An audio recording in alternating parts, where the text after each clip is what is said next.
Here we go. Good morning. So today's daf is daf Lamed Gimel. We are towards the bottom of Lamed Bet Amud Bet.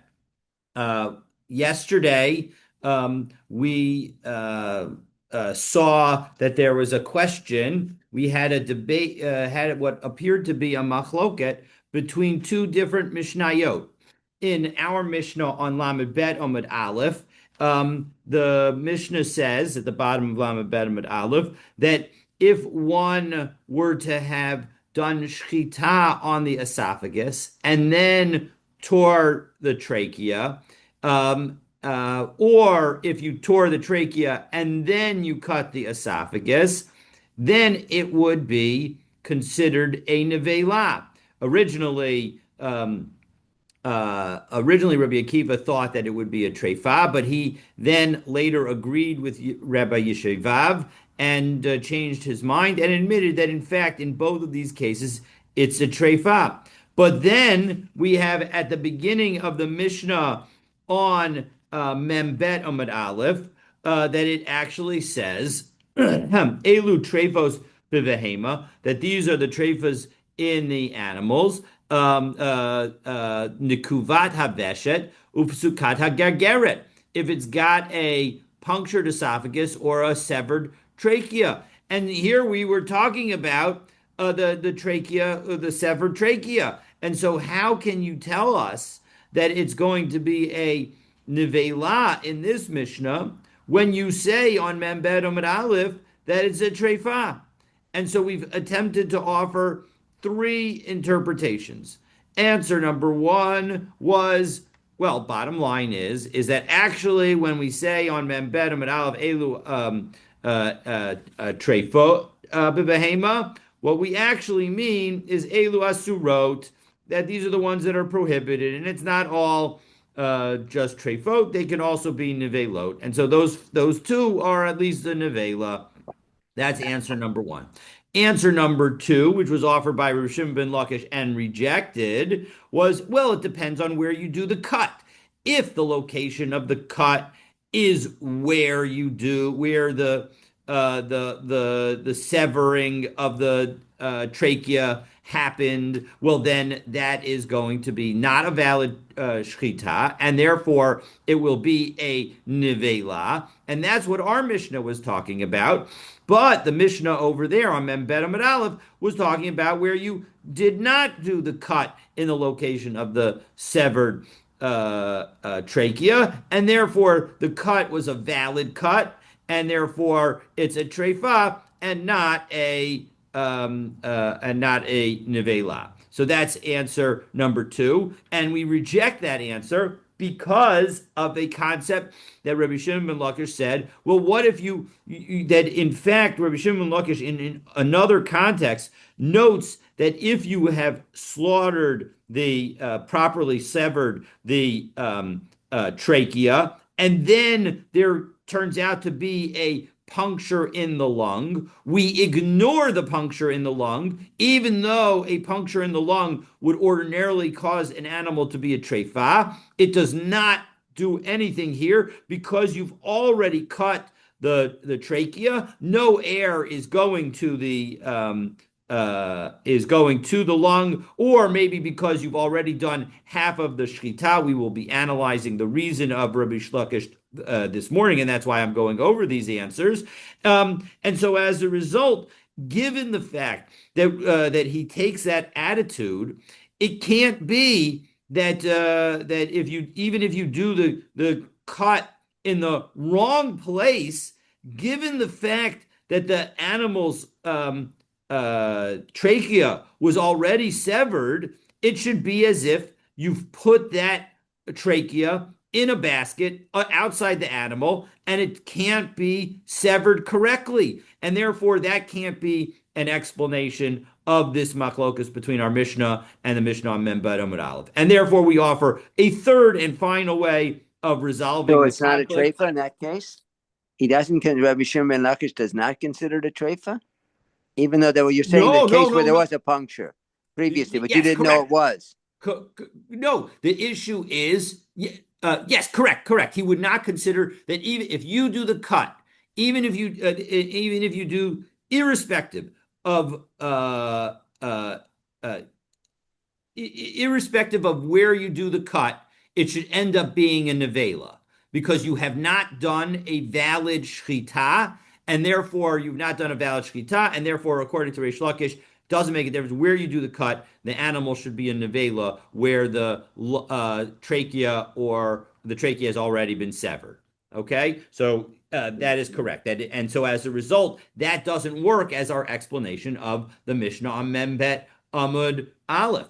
And so, and In then another finally, scenario, if we would say that the the puncture, the blemish in the lung would have caused it to be a treifa.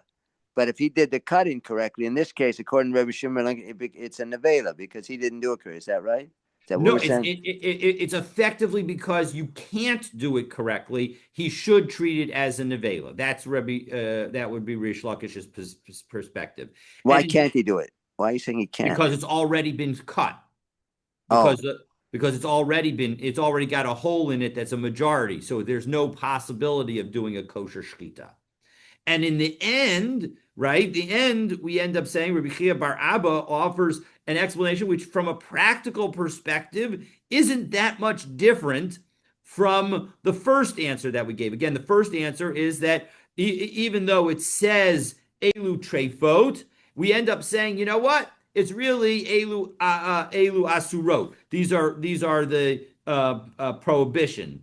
These are the prohibited items. And so as a result, it effectively undermines and says we're not really talking about Trefot on Membed Amud Aleph. And in fact, the answer number three is that when the reference to Trefot was before Rabbi Akiva retracted his position in our Mishnah, and that in fact we never just that although that Mishnah was effectively taught before the retraction, it comes after its proper place in Masechet Chullin is after our Mishnah, and we don't edit it. But in fact, that Mishnah is in fact talking about Trefot, as well as I'm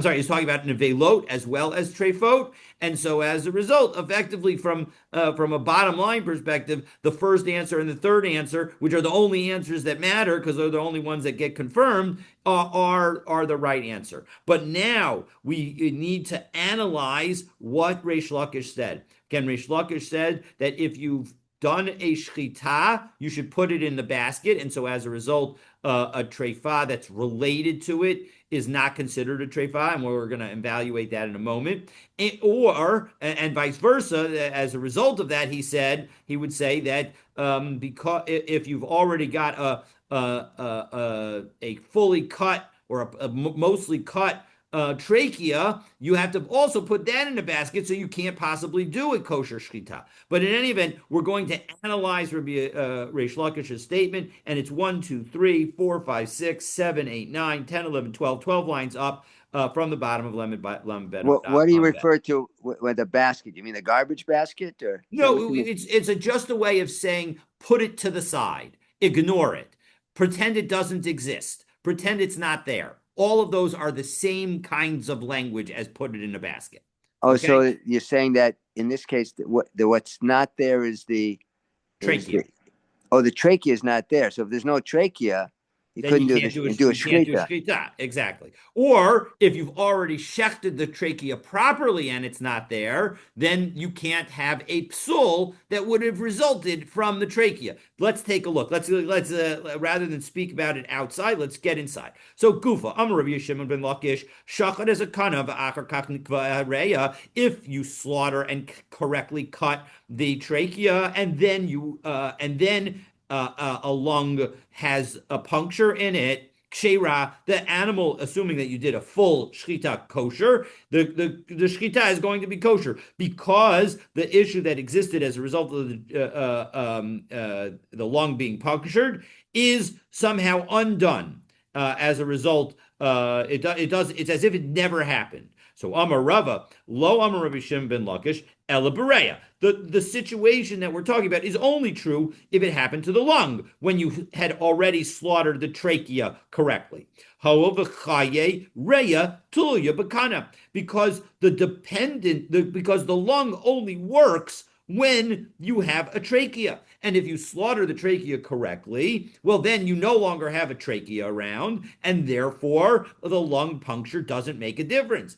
Aval bivnei me'ayim, but if it's in the intestines, which are digestive and therefore related to the esophagus, where you have that happen before the esophagus is cut, well, then it would not work. And so, Maskif lo Rabbi Uzera. 1 second, mi'achar shenoldu simani treifa hitarta. Well, 1 second. Once you are saying that a defect that happens after you've done some cutting, whether it's the trachea or the esophagus, Mali Bereya, Mali B'nei Me'ayim. Why do I care which one goes first? Take a look at the top Rashi of the medium wide lines on Lamed Ben Amabed. Hitarta to Sfiralan, that according to this question of Rabbi Zera, he figures Kevin de Miktsasa Ishtachit. Once you've partially done a shchita by cutting one of the pipes, Sulo mitrafa. Maybe you shouldn't have any possibility of having any treifa. She'ain treifa lechatzi chayot, because we don't have a treifa for half a living creature, and essentially because the one of the pipes has been cut correctly, it's now like it's half a living creature. Dehalo sfira leRebbi Zera, the time of mishum da amrin command demancha bedikula damya. He doesn't have this thought. He doesn't think that it's put it in the basket. He didn't understand Reish Lakish's attitude as of putting it in the basket the same way that Rava did. And so as a result, he's asking this question. V'hadar bei Rabbi Zera. But then Rabbi Zera realized, you know what? I now understand that actually it does depend on the kind of treifa. That if you have a treifa that's related to the pipe that you cut, meaning that you got the lung after you've already cut the trachea, or you got the intestines after you already cut the esophagus. So that's where the what would otherwise be a treifa would not actually affect the kashrut of the animal at all, because you've already severed the piece of the animal that would feed the part that is now having a treifa. So the oxygen that you would get through the trachea doesn't get through the trachea any longer. So who cares that you put a puncture in the lung? And the food that would get to the esophagus to go to the intestines can't get to the intestines any longer because you cut through the esophagus. So in both of those situations, you would no longer have any treifa whatsoever. I understand that, Rabbi Zera is now saying. Deboy Rabbi Zera, because Rabbi Zera had the following question. Nikfu b'nei me'ayim bein siman l'siman. If you had the intestines cut between the first pipe and the second pipe, mahu. Mi mitztar of siman rishon l'siman sheni. Do we say that you go back to, and you say, well, look, when you cut the second pipe, everything is fine, and therefore it all should be work. L'tara midei nevela. So now that it's not, and as a result, it's not going to be a nevela. Olo, meaning the following. If you let's remind ourselves of some of the halachot again. If you have an animal that is a treifa and has been shechted correctly, it is not going to convey tumah. And so when you do the first cutting of the first pipe, let's take a look at Rashi. Mimitztar. If it's 1, 2, 3, 4, 5, 6, 7, 8 lines down in the medium wide lines of Rashi, and he helps us understand this question. Mimit that Rabbi Zera is asking. Mimitztar simon rishon l'simon sheni l'tara midei nevela olo. Mi amrina. Do we say siman rishon nishkat lebet dvarim, that the first siman was cut for two purposes? There are two purposes when we do a shchita that we have. One, leheter achila. One is so that we can eat the animal. That's purpose number one. Purpose number two is ulatahare midei nevela. The second nice purpose, the thing that we accomplish through shchita, is that we take the animal out of the category of nevela, and now even if it turns out not to be a kosher animal because of some problem of a treifa, it is still not going to create tumah because it is no longer a nevela. Now, the siman sheni, but when you now cut the second siman, according to Rebbe Zera's question, because you've already gotten some kind of hole in the intestines, when you cut that second one, lo bala hatera be'achila. No longer are you now even trying to make it edible. It's no longer possible to be edible. Share nitrafa. You've already got a trefa, as we saw already. So ella litahara, but rather you're only trying to accomplish one of two things. The kavan de einan shavin. But now, since the cutting of the first pipe, you were accomplishing two things, and in the cutting of the second pipe, you're only accomplishing one thing.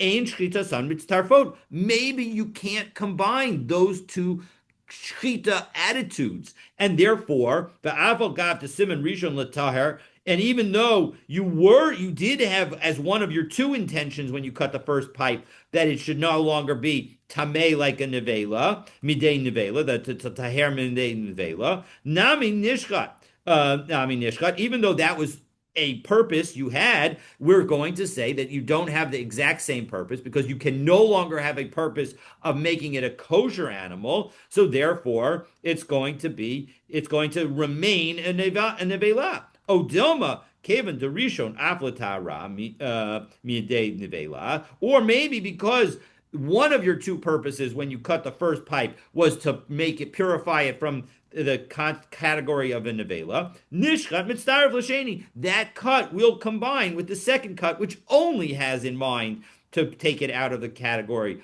of nevela. And so let's just say the amrinan, and it was said in response to Rabbi Zera's question, Lav Hainu debate by Ilfa. Wasn't this the question that Ilfa asked? Hotzi Ubar es Yado ben Simon l'Simon.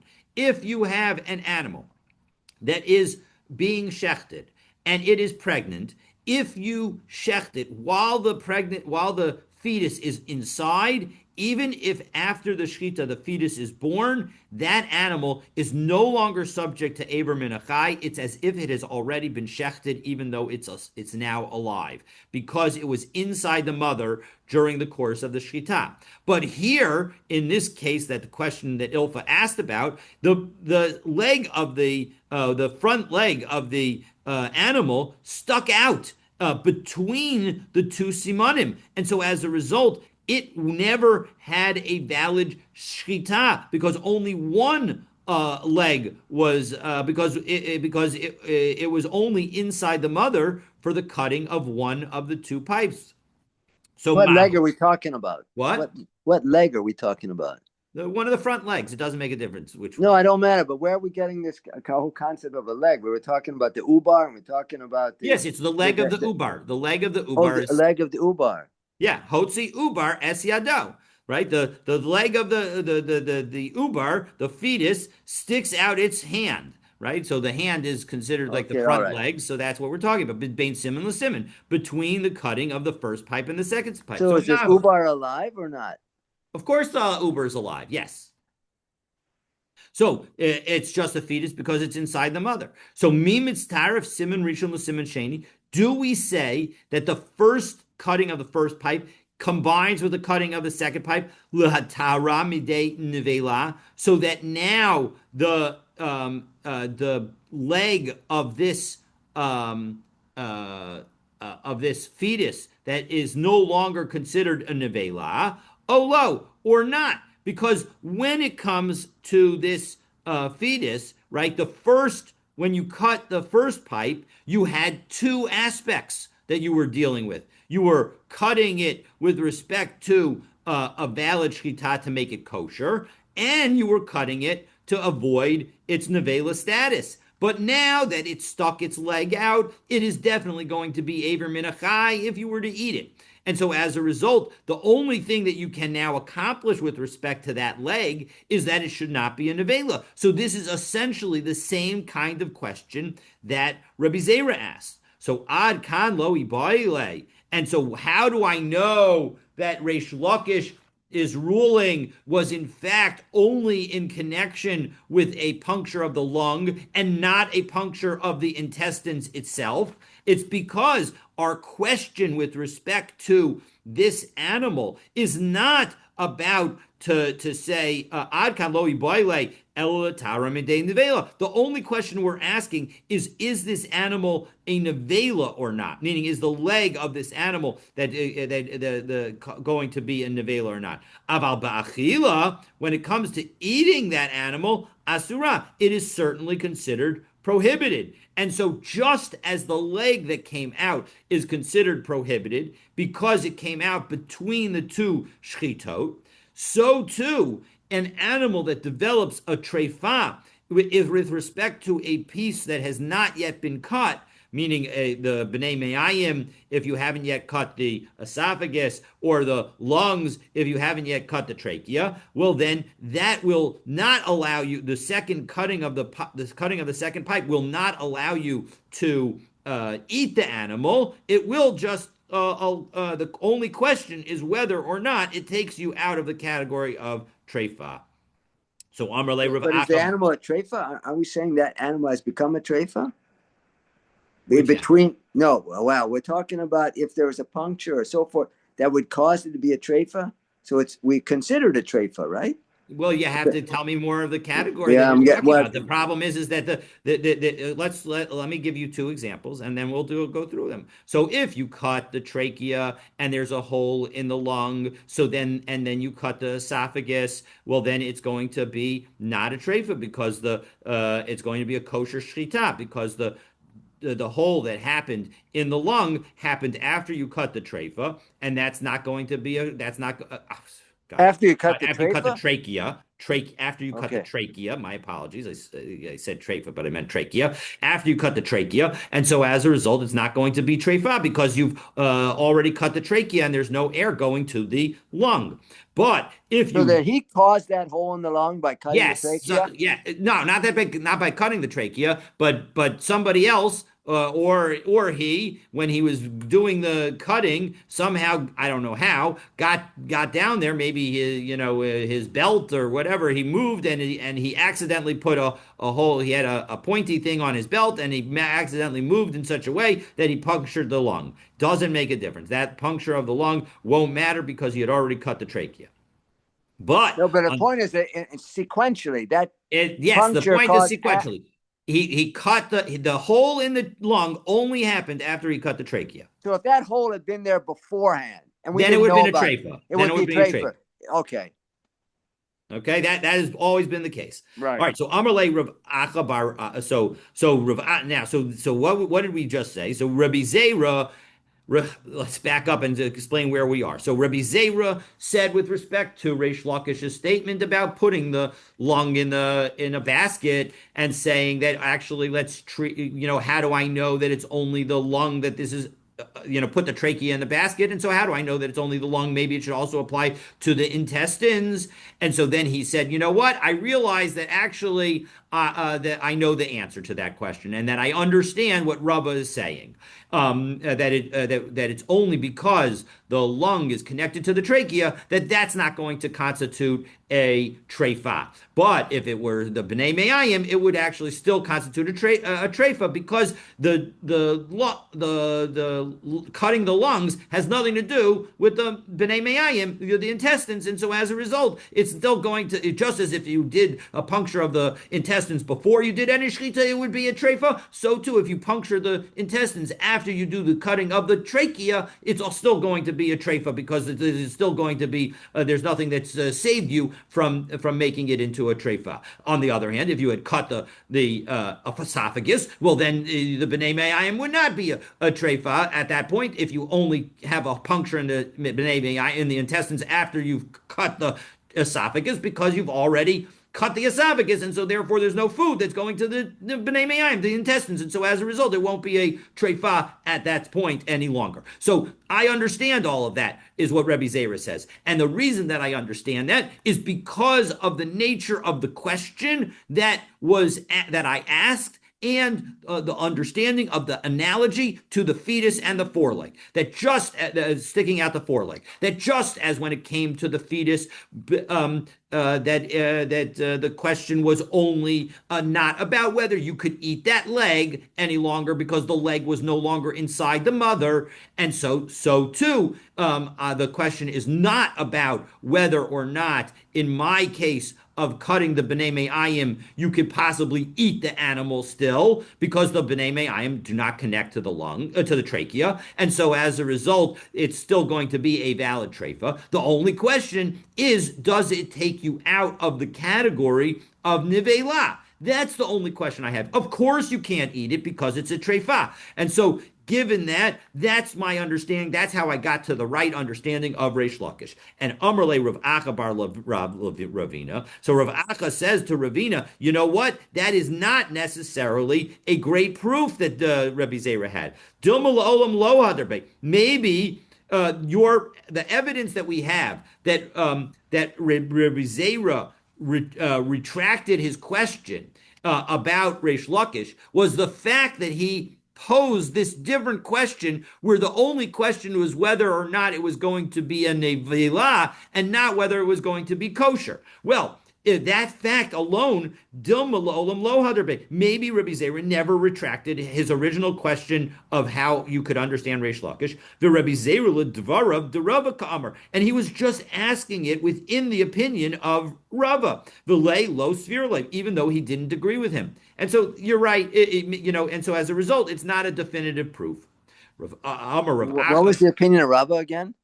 Rava's opinion is the opinion that is the way we've been explaining Reish Lakish, which is that if you cut the trachea, well, then you can't have a treifa any longer in the lungs because the trachea has been cut away from the lungs.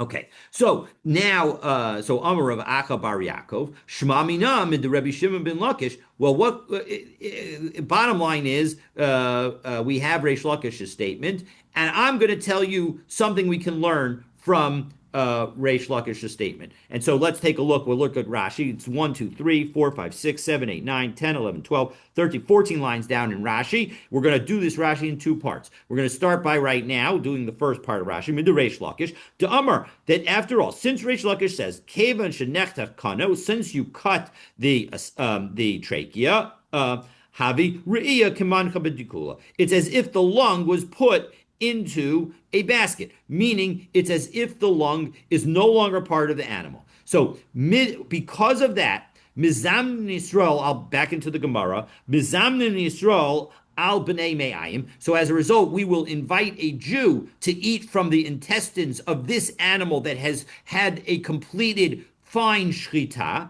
even though the aim is amnin ovdei kochavim al b'nei mayim, but you cannot invite a non-Jew to eat from these intestines. My timer, why can't you? Yisrael de b'shchita talya milsa. Well, when it comes to a Jew, everything depends on whether or not you have a valid shchita, and here we have a valid shchita, so everything is fine. Kevan de'ika shchita ma'al yisa, since you have a good shchita, ishterei lahu, it is kosher for the Jews.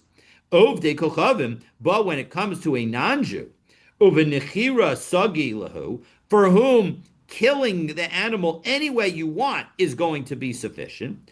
Uvemisa talya milsa, and as a result, what is dependent on the how do you determine whether an animal is kosher for a non-Jew or whether it is aver min achai, because aver min achai is also prohibited for non-Jews.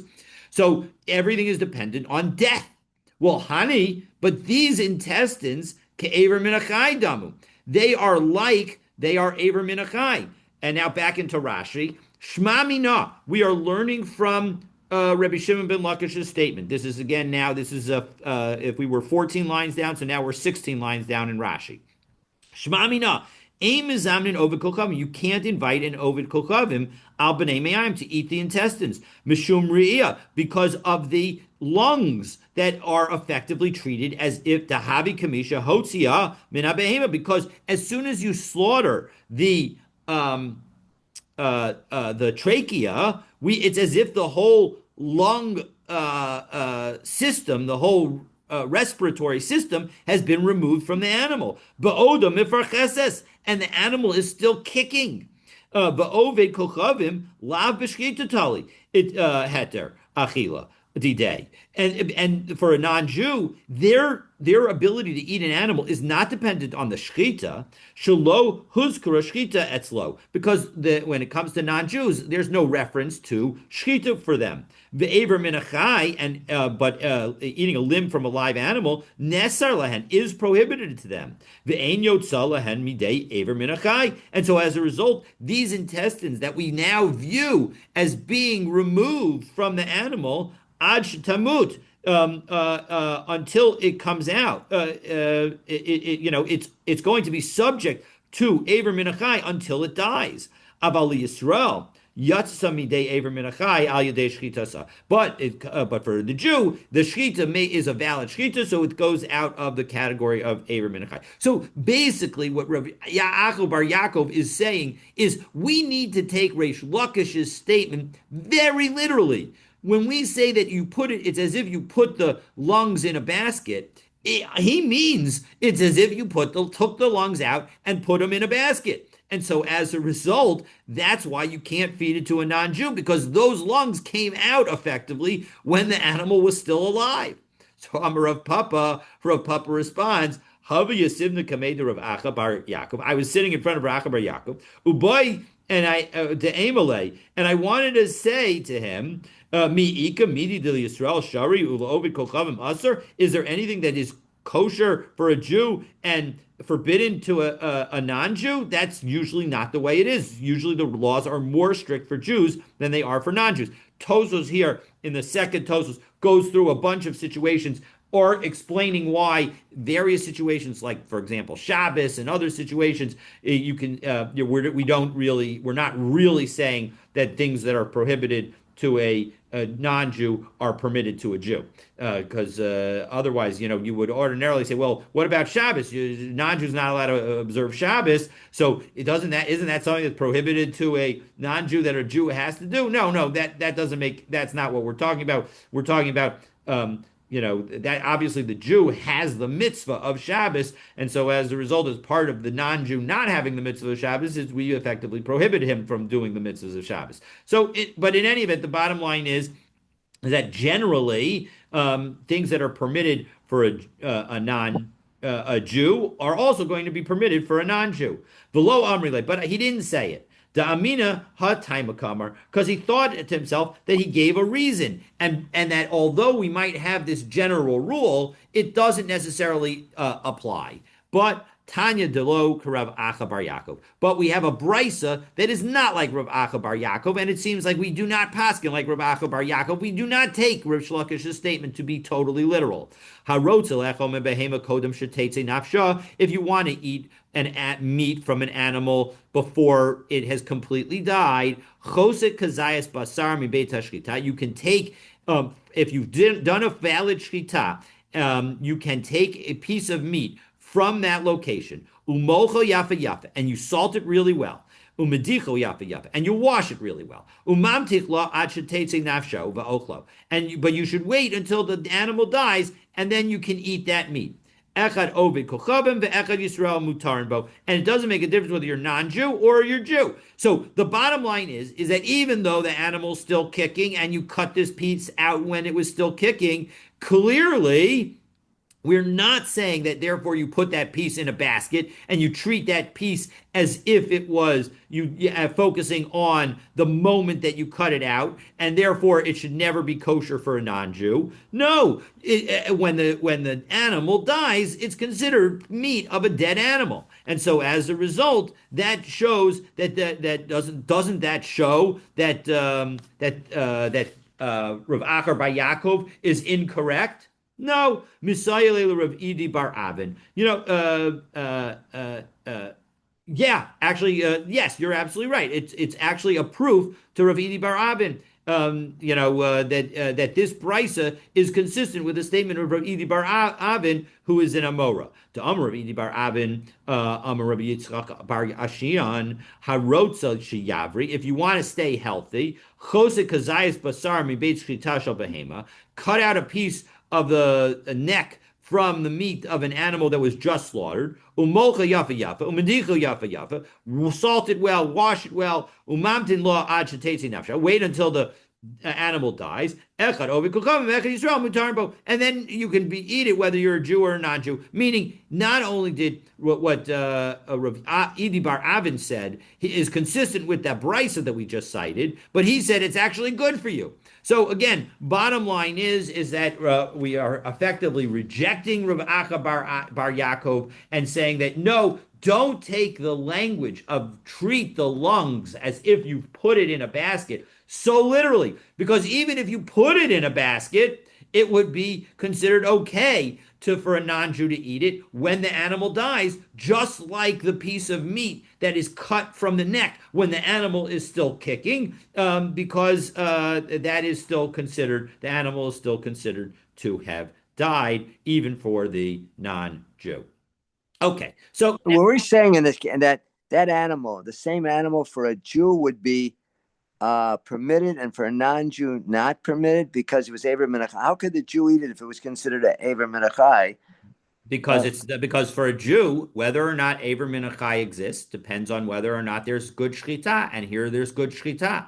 For a non-Jew, whether Aver Minachai exists was this cut out of the animal when it was effectively still living?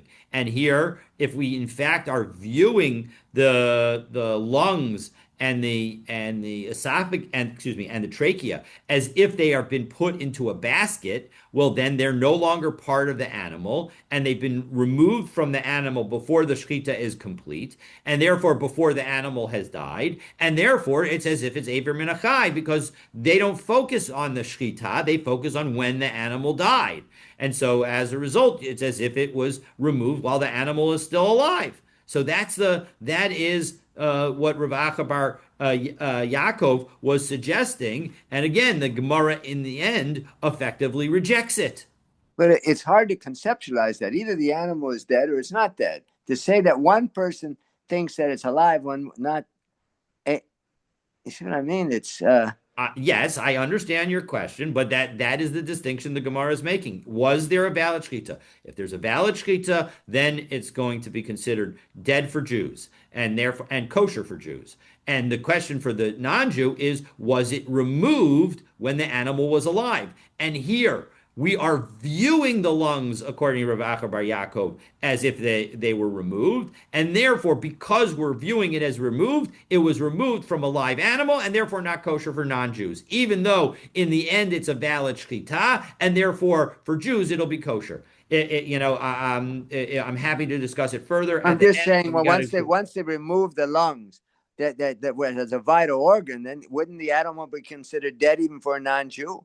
Remember, we're removing it metaphysically. We're not actually doing a physical removal. And so that's the whole point. Rav Acha bar Yaakov is understanding the metaphysical removal, that the imaginary removal, as if it was real. And so that's an important piece of, because that's how he's understanding Reish Lakish. And in the end, I think what we're saying is don't understand Reish Lakish in that his metaphysical, let's treat it as if the lungs have been removed, as if it was actually physical. That's not what he's trying to say. He's just trying to say, put it to the side.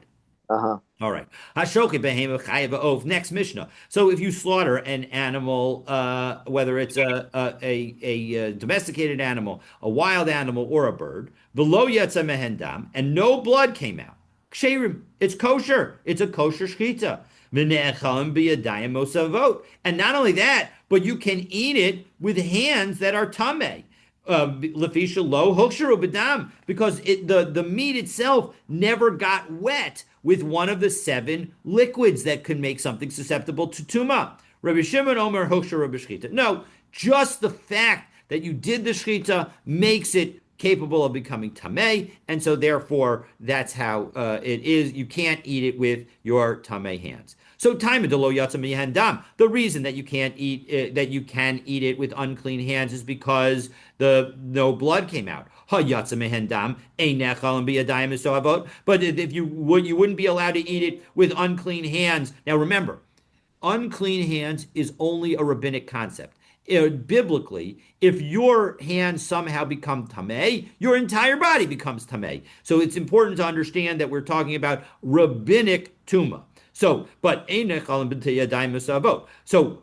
if you're telling me that if blood did come out, you would not be able to eat it with unclean hands, amai, why is it? Yadayim, when we say that hands are unclean, shniyot hein, there are multiple levels of tuma. There's an avavot tuma, which is the dead body itself. There's an avatuma, which is person who is in the room with the dead body. There's a rishon latuma, which is one level lower than that. A sheni latuma, lower than that. Shlishi and revi. Now, shlishi and revi only apply to holy items, and so this meat, which is chulin that we're talking about, why should it matter if your hands are a shniot?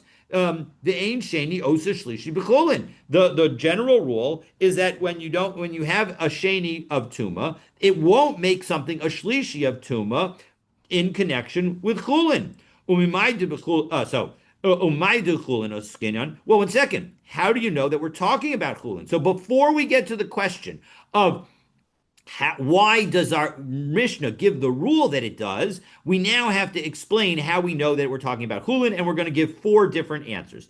The katani chaya. Well, first answer is, our Mishnah specifically referenced wild animals. De'ilu kodshim chaya b'kodshim me'ika. Is there ever a wild animal that is offered in the Beis Hamikdash? The answer is no. Visu. Answer number 2. B'kodshim. If the Mishnah was talking about kodshim, kilo yatsa mehem dam kshera hu atzmo l'damu tzarach. Well, one second, how could you ever have a sacrifice that is kosher without blood? The whole purpose of slaughtering the animal is to get the blood in order to put it on the mizbeach. So that is also a clear indication that we cannot be talking about kodshim. Visu, and another proof. Proof number 3. One second. If you have kodshim, when blood comes out, mi machshir, does the blood cause the animal to be capable of becoming tamei?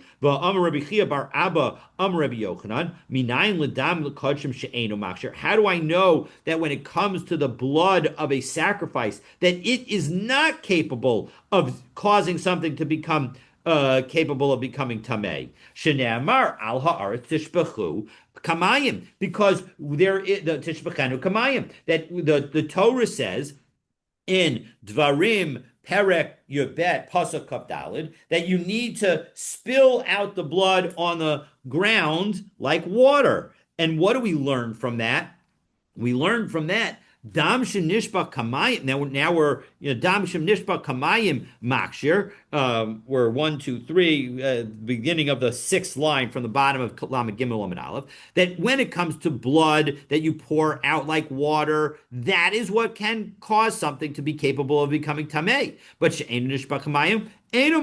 But when it comes to blood of a sacrifice, which you do not just pour out on the ground, it does not enable things to become capable of becoming tamei. So that's for proof number 3 that we can't be talking about kodshim in our Mishnah. Visu iba kodshim. Moreover, proof number 4, fourth and final, ki lo yatsa mehem dam lo miskashre. But one second, even if blood does not come out, we say in our Mishnah that it does not make something capable of becoming tamei. But if it was kodshim, it should be lis kisharei b'chibas kakodesh. There is a general rule that when you have something that is a sacrifice and is kodesh, it is capable of becoming tamei even without contact with one of the 7 liquids. The kaimelan chibas hakodesh mikshartan, that our love and care and concern and feelings for being able to offer sacrifices to Hashem give the kachim a level of importance that makes it as if they had become capable. They are already capable of becoming tamei, even without being in contact with any of the seven liquids. So bottom line is we have to be talking in our Mishnah about chulin, not kachim. So now we go back to our question. And again, our question is, how come our Mishnah says that you can't eat chulin even if the blood comes out, when the blood comes out with your hands that are shnayim, that are considered a second degree of tuma, because after all, those second degree tuma hands can't impurify, can't make tame the food, because food that is chulin only can go to the second level. It can't go to the third level. So we're going to offer a series of solutions. I think we're offering 3 solutions today. What's the Well, no, we're going question to offer again? 2 solutions today. We're going to offer 1 more solution tomorrow. So What's the question again? the question is, our Mishnah says that if no blood came out, the meat is not capable of becoming tamei, and therefore you can eat the meat with yadayim that are mosoavot, that are a second, that are considered tamei. And we assume that that means that they're tamei of a sheni level, and because that's the typical tuma of hands. And so, but if you can't, but why can't you eat? Even if the blood came out, you should be also able to eat the meat with hands that are considered tamei, because those hands are considered a sheni latuma. They cannot make chulin into a shlishi latuma. So who cares whether you eat the meat with those tamei hands? It's totally fine. You're not impurifying the meat. And so as a result, even if their blood did come out, it shouldn't make a difference. So why does our Mishnah imply that only when there's no blood can you eat the meat with tamei hands, and not with and not when the blood does come out? Okay, so that's the question. Is that clear? Yes. Yeah, I Okay. believe so. I think. Yeah. All right. Again, our Mishnah says you can't eat that. You can eat a animal where there was no blood with tamei hands. And the question is why can't you eat it even if the blood does come out? Because even if it was capable of becoming tamei, Mm-hmm. hands that are tuma with a second degree of tuma cannot make chulin tamei, and so therefore there should be no reason not to eat any kind of chulin meat, even chulin meat that had blood come out. So answer number 1: Amar Rav Nachman Amar Rabba bar Avua chacham b'chulin b'shulukachan b'chesef meiser askinan. Oh, what we're talking about is meiser sheni money situation, udelo Rabbi Meir, and not like Rabbi Meir. Ditzanan, because we learned in a Mishnah. Now we turn to Lamed Gimel Lamed Bet. Kol hata'un bias mayim midivrei sofrim. Anything that requires immersion in a mikvah, according to the rabbis, mitame as a kodesh, can sanctify something that is holy. Ufosel as a truma, and cause truma to become tamei, can nullify our ability to eat truma, excuse me. And the reason that we use the language of posel, that means that the truma is going to be that truma can only become a third level of tuma, and it doesn't have the ability to create another level of tuma. But when it comes to tame as a kodesh, then not only can it become tame, but the kodesh actually can make other things tame, because it's a third level, and a third level can make a fourth level with respect to kodesh. Umutar b'chulin mumaser, and according to the Tanakama, which is Divrei Rebbe Meir, as we say in the next words, Divrei Rebbe Meir. So according to Rebbe Meir, it's totally fine that even though you have hands that are tamei rabbinically, and you can have them touch chulin and meiser sheni, but the chachamim osrin b'meiser. The chachamim say no. When it comes to meiser sheni, you cannot have your unclean hands touch the meiser sheni, and so as a result, this meat that was bought with meiser sheni money cannot have unclean hands touch it. And that's answer number 1.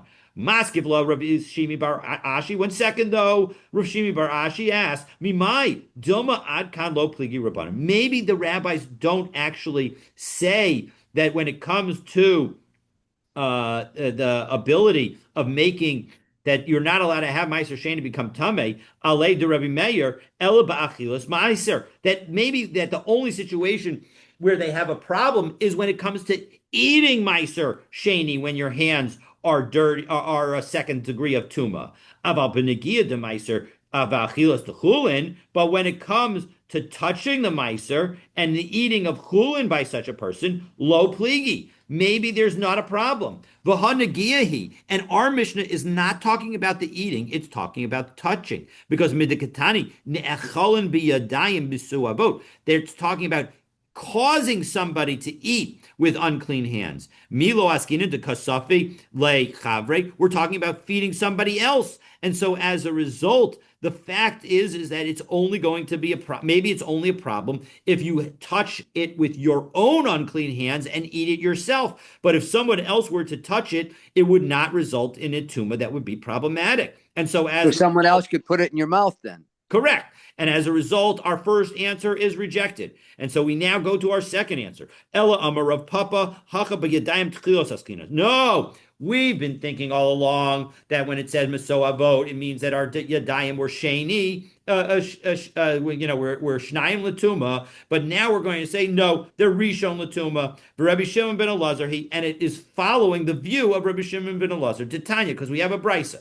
Ein Yadayim Tchilos L'chulin. When it comes, there are no first hands that it can be tamei when it comes to chulin. That's the Tanakama's view. But Rabbi Shimon ben Elazar says, and that's who we're going to say that this is like, right? This we're saying with Rabbi Shimon ben Elazar. Omer Mishum Rabbi Meir. He says in the name of Rabbi Meir, Yadayim Tchilos L'chulin. No, Yadayim can be a first level. Ushnios l'truma, but they're considered shnios with respect to truma. Now, I might have thought that means that they can't cause truma to be tummy, make something else tummy, but it seems inconsistent. So as a result, the Gemara clarifies. Tchilos l'chulin in l'truma lo. Why would they only be tchilos, first degree of tuma for chulin, but not for truma? So hachikamar. No. Tchilos aflechulin. No, they are considered a first degree. They can be a first degree tuma even for chulin. Shnios l'truma in l'chulin lo. And when they are shnios, well, then it would be problematic for truma, but it won't be problematic for chulin. So umiika yadayim tchilos. So okay, you've explained how it could be, but what is the situation where it would be a considered tchilot? Yes, there is a situation. Ditnan, we have a Mishnah, Yadayim Perek Gimel Mishnah Aleph, Hichnis Yadav Lebeis Amenuga Yadav Tchilos. If you put your hands into a house that had saras in it or on it, so what would your hands be? In that situation, they would be rishonot. Divrei Rabbi Akiva. That's what Rabbi Akiva says. No, your hands are shniot, meaning your hands are only tuma midirabanan. And all tuma midirabanan, according to the Chachamim, is always a shniot. But according to Rabbi Akiva, it depends on the situation. Just as Dekuli Alma Bia B'Miktsas Lo Shma Bia. Everybody agrees, Rabbi Akiva and the Chachamim agree that this kind of entry, putting your hands into the house, is not considered entering the house. In order to enter a house, you have to walk in with your whole body. And only then would your whole body become tameh. But because rabbinically we're concerned that if we say that you put your hands in and then you take them out, that even your hands are not going to be tameh, we made gzeira. V'hacha b'gzeira yadav atu gufu kamifliki. What they're arguing about is the nature of the rabbinic decree that they had with respect to the tuma for his hands. So Mar Savar Yadav Kigufa Shavinu Rabbana. The Rabbi Akiva thinks that the rabbis, when they made the decree about how your hands are going to be tameh in this situation, said, well, if your body went in, you would become a rishon latuma. So your hands, when they go in, we're going to treat them like a rishon latuma. Umar savar yadayim ki yadayim da'alma shavinu rabbanu. And the rabbanan. And the rabbi said, no. When the earlier generation rabbis said that when you put your hands in to a home that is subject to saras, and now your hands become tameh, the way hands become tameh in general. And in general, those hands become a shnayim latuma, so too these hands will be a shnayim latuma. So the lokma Rabbi Akiva. They convey tuma to the chulin then. The chulin. That's why we said that our understanding of our Mishnah is not like the rabbis, but rather it's like Rabbi Shimon ben Elazar, who agrees with Rabbi Akiva. So that's why we're saying it. So Velukma Rabbi Akiva. But now, once we said that Rabbi Akiva believes that the hands that got stuck inside are considered a rishon and not a shnayim, why don't we say that our Mishnah is according to Rabbi Akiva? Because he's the one who says that those hands can be a rishon latuma. No, Dilma Kika Amar Rabbi Akiva. The concern is that maybe when Rabbi Akiva made his statement, Hani Mili Bitruma V'Kudshim, that's only with respect to Truma and Kudshim. The Chamiri, that those are more strict. And therefore, when it comes to Truma and Kudshim, that's where we will treat these hands as if they are a Rishon, meaning that now the Truma or the Kudshim will become a Sheni, and they can then make a Shlishi and even potentially a Revi. Aval Chulin, Shnios Havyan. But maybe when it comes to Chulin, the hands would be a Shnios, and just like the rabbis, and he would agree with the rabbis that when it comes to chulin, it would not be able to contaminate at all. So that's why we specifically say that the answer is not Rabbi Akiva, but it is like Rabbi Shimon ben Elazar. And so as a result, it's like Rabbi Shimon ben Elazar. And so therefore, Rabbi Shimon ben Elazar is the one who says that it can apply even with respect to chulin. And so as a result, that's why we need to rely on Rabbi Shimon ben Elazar, and not Rabbi Akiva. V'lehevyan nami shnios. But why not say that the hands are shniot? Dehasham inan le Rabbi Akiva to Amar, and let it still be like Rabbi Akiva, and we'll follow the following statement of Rabbi Akiva: Sheni osa shlishi b'kulin. That really second degree tuma can create third degree tuma for chulin. Tetanan bo bayom, on that day, and Rashi tells us that the bo bayom 1, 2, 3, 4, 5, 6, 6 lines down in the wide lines of Rashi on Lamed Gimel and Bet. Yom Sheminu as Rabbi Elazar ben Azariah Nasi. It's the day that Rabbi Elazar ben Azariah was appointed the Nasi, replacing Rabbi Gamliel. Rabbi Gamliel had limited who could go into the Beit Midrash. But Kol Hechad Detani Bo Bayom. And any time that we have a Bo Bayom statement, stama, without any clarification, Hahu Yom Ahava. It was that day. And that's what we say in Brachos, Daf Kafchet and Bet. And the point is that on that day, when everybody was allowed back into the Beit Midrash, numerous new laws were taught because of the incorporation of more people in the Beit Midrash. So what was taught on that day? Darish Rabbi Kiva, Kol B'nei, Kol Kli Cheres Yitma, that any earthenware vessel can become tamei. Tamei lo ne'amar ela yitma. It's teaching us that certain vessels can cause tuma to other vessels. Limaid al kikar sheni. This is teaching that with respect to a loaf of bread that is a sheni latuma, shehu osa shlishi b'chulin, that it has the ability to make a shlishi in chulin. So why not say that our Mishnah is just following Rabbi Akiva, who says that a sheni can create a shlishi? And so that's what our Mishnah is talking about. No, Dilma, Hani Mili Betuma Del Raisa. No, that's only true with respect to Tuma that is biblical. Abo B'darabanan lo. But rabbinic Tuma, it wouldn't necessarily apply that a Sheni could make a Shlishi. And the hands that we're talking about in our Mishnah are by definition a Sheni L'Tuma. How do I know that they're a Sheni L'Tuma? Are definitely, by definition, rabbinic, because we're only talking about dirty hands. And when hands are the only part of your body that is tameh, that must be rabbinic, because biblically, either your whole body is tameh or none of your body is tameh. So we've now offered, again, 2 interpretations of how we can understand our Mishnah as saying that only when there's no blood are you allowed to touch the meat with hands that are sheni latuma. But the first one was rejected. The second one is accepted. And again, the second one being that it is following the opinion of Rabbi Shimon ben Elazar. But now we're going to offer our third explanation. But for that, you're going to have to stay tuned for tomorrow's daf. But why are we saying that it's it is a, what do you call it? A rabbinic. Why are we saying in the end that it is a rabbinic form of tuma? What's the proof there according to Rabbi Akiva? Right? Is The, it the, Rabbi the, the Akiva?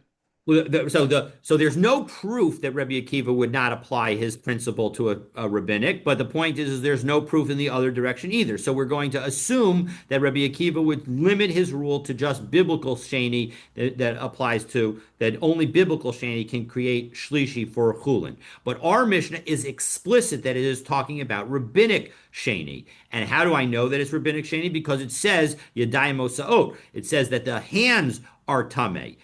Hands can only be tame rabbinically. If with respect to tuma that is biblical, either your entire body is tame or none of your body is tame. It is only the rabbis who instituted the concept of hands that are capable of become that hands themselves can be capable of coming tame.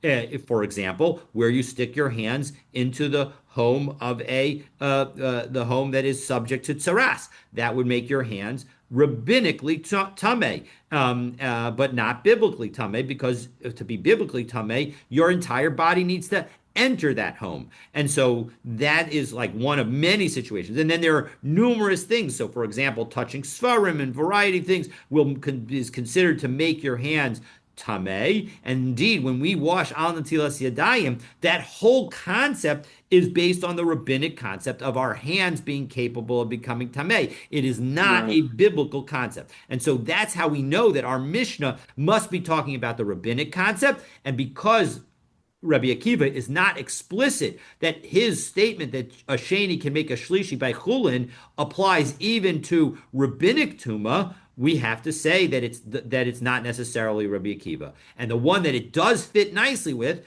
is Rabbi Shimon ben Elazar, because Rabbi Shimon ben Elazar agrees with Rabbi Akiva in connection with the possibility of your hands being a rishon latuma, as in the case of your sticking your hands in the tzarat home. And he also made the explicit statement that when it comes to chulin, that your hands that are rishon can make a chulin into a sheni, and so he puts the two pieces together. He applies Rabbi Akiva's rule to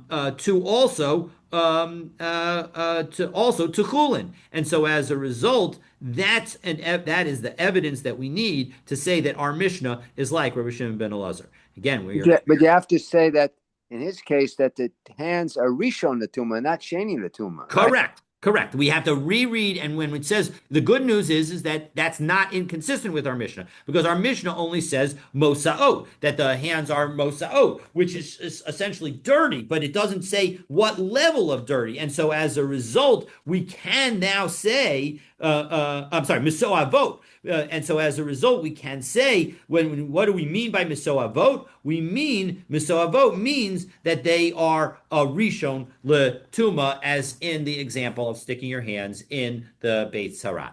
So we have now been able to explain our Mishnah, but we're going to give it another try, God willing, tomorrow. Wouldn't it be unusual for the hands to be rishon if the hands touch any other part of the body? Doesn't the rest of the body then become sheni latuma? It's a great question. I don't. I think the answer is no. That it's just your hands that become tameh. The rest of your body do not become tameh. And again, rishons can't make people tameh. People. So that's one second. Can be rishon make it too?